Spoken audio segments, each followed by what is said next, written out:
here we are at this purpose-built venue that is this Drifting Coliseum at E-Town. So really exciting stuff, and again, just adding to the whole drifting DNA that is Formula Drift. So.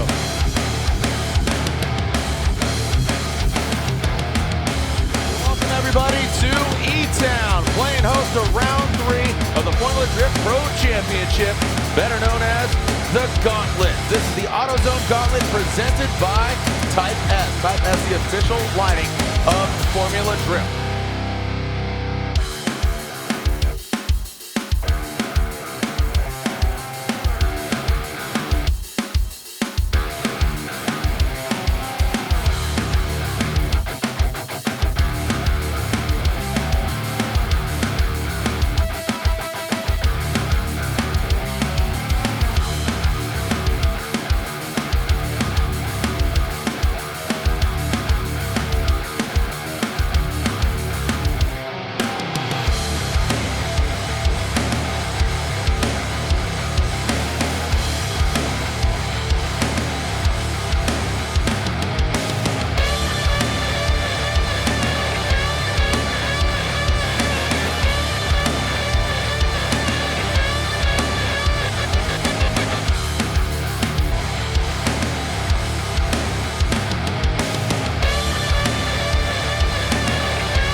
A victory lap for the Falcon Tire Drift Cave Corvette, the Beast of the Bay 777, your winner here at E-Town, the debut of the purpose-built Drift Coliseum here at Englishtown Raceway Park.